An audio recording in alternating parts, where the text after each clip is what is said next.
E aí, abençoados, tudo bem com vocês? Sou o professor Ray Lopes, professor de artes, e nós vamos para mais uma videoaula, hoje falando sobre pichação, grapicho e grafite. Bom, professor, pichação não é a mesma coisa que grafite? E o que é grapicho? Bom, essas três definições foram utilizadas para se referir a expressões visuais de arte urbana. E essas primeiras manifestações de arte urbana ocorreram nas periferias da cidade de Nova York, nos Estados Unidos, isso na década de 70.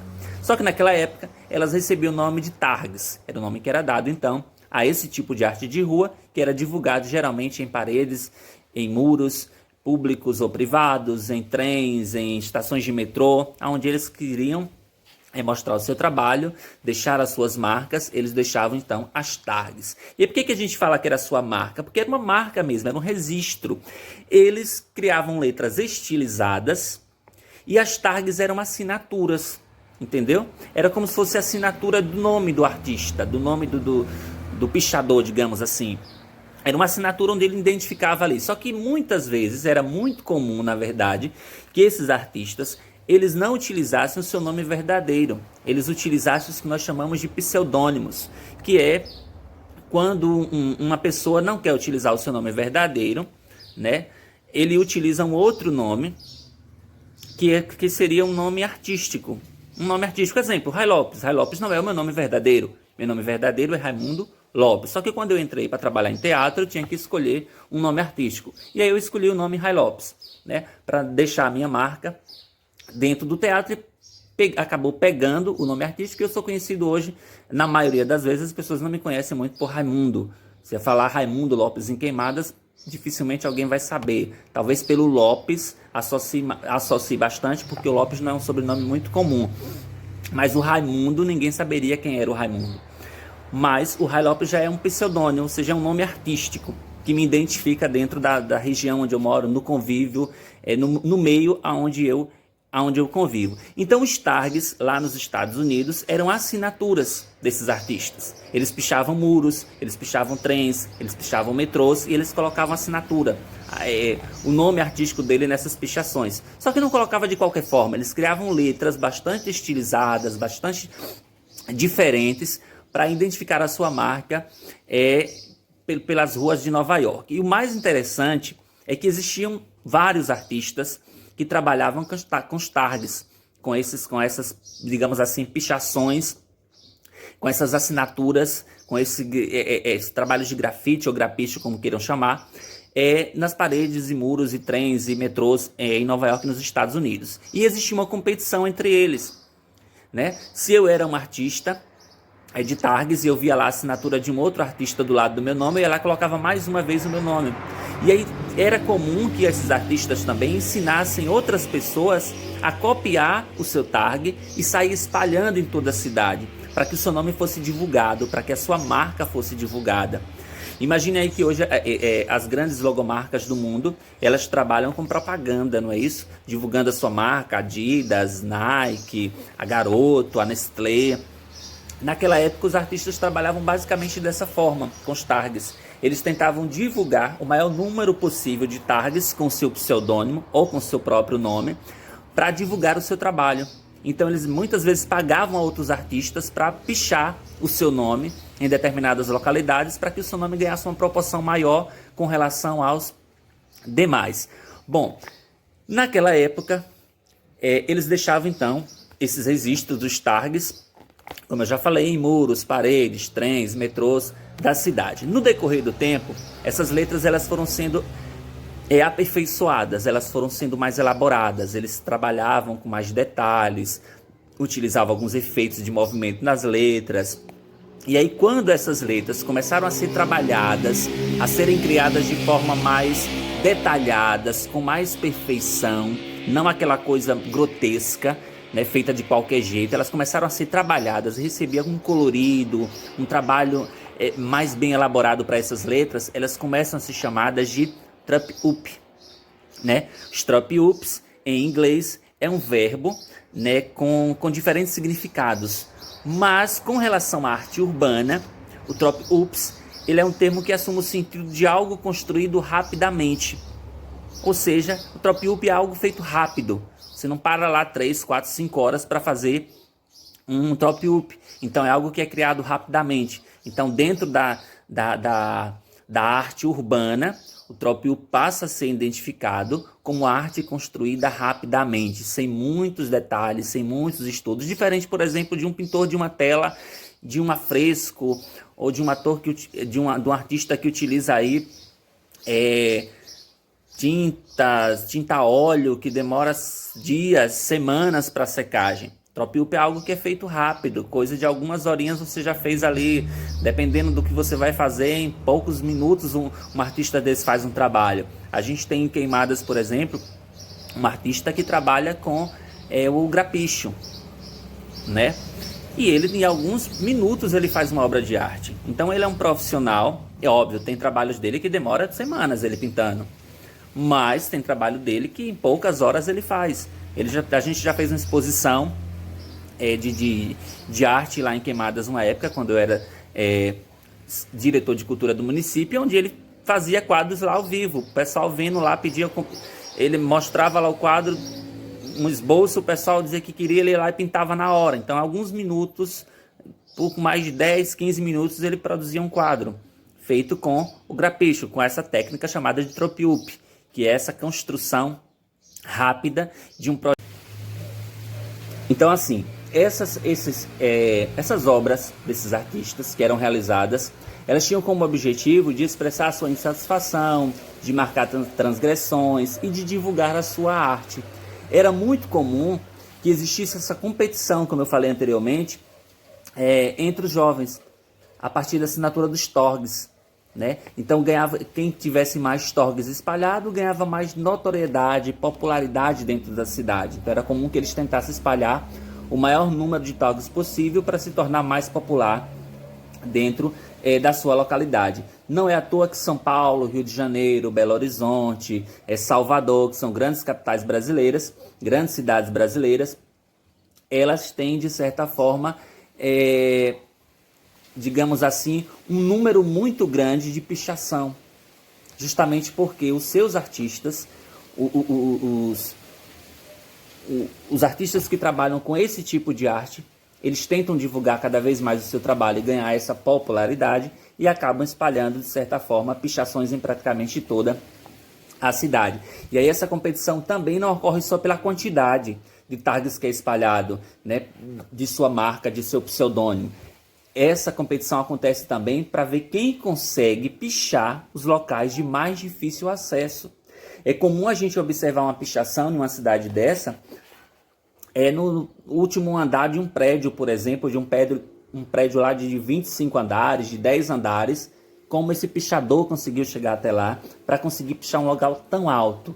Né? Isso sabendo que se esse prédio é um local privado, como é que ele teve acesso a um local privado? Né, para conseguir pichar. A gente vê aí torres, pontes, viadutos que são pichados. Então são locais de difícil acesso. Então quanto mais local de difícil acesso você consegue pichar, mais popularidade você ganha dentro do seu meio artístico também. Então não é só a quantidade de tags que é espalhado, mas o grau de dificuldade que você teve para você conseguir deixar a sua mensagem e a sua marca. Bom, no Brasil, os tags eles são chamados de pichação ou simplesmente de picho. No final da década de 70, lá quando nos Estados Unidos estava surgindo essas técnicas, apareceram em muitos locais da cidade de São Paulo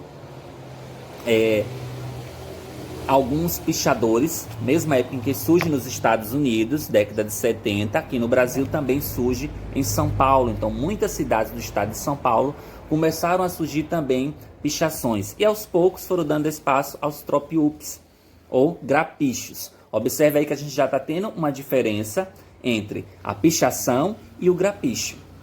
Né? A pichação era o quê? Era os tags. Era o que nos Estados Unidos era chamado de tags, que eram essas assinaturas, sem muito trabalho. Eram letras estilizadas, mas sem muito capricho. E aí depois no Brasil, assim como nos Estados Unidos, surgem os Tropiups, que já são trabalhos mais elaborados, que já são letras em movimentos, com a impressão de letras em movimentos, com coloridos, com trabalho mais bem elaborado. Aí a gente já tem então o chamado de grapicho, né? O grapicho é o que nós chamamos aqui de grapicho, é o que chamamos nos Estados Unidos de trop-ups, que seriam essas produções com formas mais elaboradas, mais estilizadas, com mais efeitos, com muitas cores, né? Bem estilizados, mas bastante coloridos. No livro de vocês a gente tem a diferença então dos targs. Aí a primeira imagem, essa que a gente está observando aqui, ó, a gente observa aí os targs, que a gente vê aí que o colorido é muito pouco. A gente tem as letras estilizadas, como a gente observa, mas a gente tem poucos efeitos e pouco colorido. Já nessa outra embaixo, a imagem do livro de vocês, essa que a gente está observando aqui, a gente vai perceber o quê? Que esse tipo aí, o grapicho, ele já é letras mais estilizadas, mais elaboradas, com um colorido muito maior. Então aí é o que nós chamamos de grapicho aqui no Brasil ou trop-ups lá nos Estados Unidos. Bom, e o grafite, que nós chamamos de grafite, que nós conhecemos hoje, surgiu de quê? Do grapicho. Observem que o grapicho surgiu da pichação e o grafite surgiu do grapicho. Ou seja, o aperfeiçoamento da pichação deu surgimento ao grapicho. O aperfeiçoamento do grapicho deu surgimento ao grafite, né, que possui características diferentes, né, um pouco diferente do grapicho. Os primeiros grafites eles não tinham autoria definida. Os artistas faziam, mas não deixavam ali a sua marca. Eram vistos como um tipo de vandalismo também, né? Pois os grafiteiros, assim como outros autores dos targs ou dos top-ups, como a gente chama, dos pichadores e do grapicho, eles invadiam muitas vezes propriedades públicas ou privadas para pintar muros e paredes, e gerava com isso muitas críticas. Então o grapicho de início ele não foi visto com bons olhos. Até hoje ainda nós temos boa parte da sociedade que ainda não vê com bons olhos a arte do grafite, né? Porque associa muito o grafite à pichação. E existe uma diferença, de certa forma, com o tipo de mensagem, mas principalmente com o tipo de técnica que é utilizada do grafite e da pichação. A pichação, gente, o mais comum é que ela utilize só uma cor. O pichador, ele vai utilizar ali geralmente a cor preta, né? O preto é a cor mais utilizada com os pichadores. E eles não produzem desenhos. Os pichadores, eles produzem, em sua maioria, produzem símbolos e letras. Somente palavras, que muitas vezes nós não conseguimos identificar o que é que eles querem dizer. Mas quem é do meio deles, quem é do meio da pichação, identifica todas as mensagens. Consegue fazer a leitura de todas as mensagens, porque eles utilizam códigos e símbolos, na maioria das vezes. Já o grafite, ele é de fácil associação, porque o grafite ele trabalha com palavras do nosso dia a dia e com imagens, o que deixa a mensagem deles muito mais fácil de ser compreendida e deixa, de certa forma, o ambiente onde ele é exposto um ambiente também mais agradável, né? Então, no decorrer do tempo, o grafite passou a ser reconhecido no Brasil e no mundo e conquistou novos espaços de exibição, como museus e galerias. Hoje é comum que a gente vá em um museu e a gente observe em alguma exposição lá obras de algum grafiteiro sendo colocado em exposição. É comum que a gente vá em alguma galeria de arte e você tenha quadros pintados com grafite, com a técnica de grafite. Então hoje tanto proprietários de imóveis particulares, quanto também autoridades de gestão pública, eles passaram a incentivar obras desses artistas. Em São Paulo, por exemplo, nós tivemos há poucos anos atrás aí um prefeito de São Paulo que estava incentivando e estava pagando, na verdade, para que grafiteiros estivessem grafitando boa parte dos muros, boa parte dos órgãos públicos do governo, que estavam pichados, para que eles estivessem fazendo grafite em cima da pichação. Porque dentro do meio artístico de arte urbana, é difícil você ver uma pichação em um local que tem um grafite. Ou seja, os pichadores eles não cobrem, é muito difícil isso acontecer, de um pichador chegar em um muro que está grafitado e ele pichar esse muro. Agora, o governo, os proprietários de imóveis privados, eles pegam e pagam a esses grafiteiros para estarem fazendo grafite nesses muros, nessas paredes para evitar a pichação. Então o governo de São Paulo, de João Dória, se eu não estiver enganado, ele foi um dos prefeitos de São Paulo que mais incentivou a arte do grafite, porque ele queria acabar com a pichação dentro da cidade de São Paulo. Ele conseguiu? Óbvio que não. A pichação não vai acabar tão cedo. Assim como a arte de grafite, a arte de rua ela não vai acabar tão cedo. É algo que veio realmente para ficar. E é uma forma dos artistas mostrarem sua insatisfação, principalmente contra os problemas que ocorrem dentro da sociedade. Contra o preconceito, contra o racismo, contra a corrupção. Tudo isso é questionado e é expresso nessas obras de arte que são realizadas tanto pelos pichadores, quanto no graficho, quanto no grafite. Então essas artes de rua elas ganham uma visibilidade muito grande e serve para que esses artistas eles denunciem aquilo que eles consideram como errado, que está acontecendo dentro da sociedade.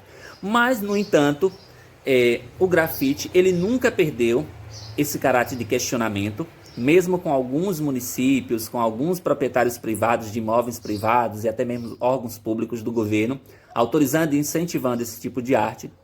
O grafite ainda é muito questionado, é considerado ainda por algumas pessoas como vandalismo, né? Existe uma contestação muito grande ainda e reivindicação social por espaço de divulgação dessa cultura.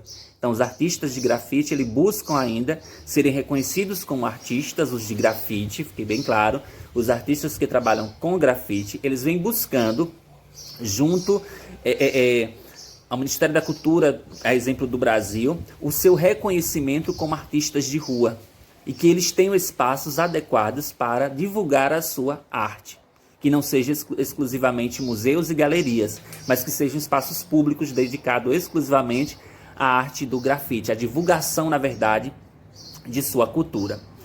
Bom, e para finalizar a nossa videoaula, eu vou deixar alguns vídeos aqui com algumas imagens, onde vocês vão poder observar a diferença que existe entre os trabalhos realizados na pichação, no grapicho e no grafite. Até a nossa próxima aula.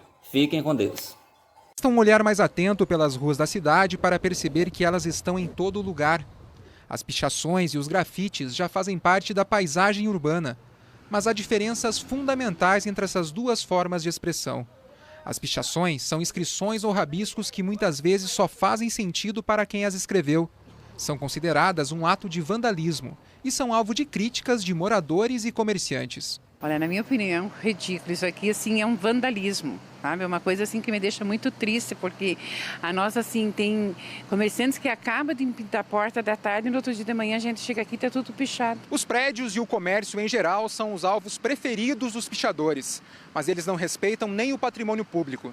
Nesta praça, nem os monumentos, nem o painel de Poti Lazarotto, retratando a história do Paraná, escapou da ação dos pichadores. Grafitagem, nós já podemos dizer que trata-se de uma arte onde as pessoas que a praticam antes obtêm autorização do proprietário do imóvel ou do responsável pelo imóvel, para daí sim fazer os seus desenhos, a sua arte. No mês de abril, grafiteiros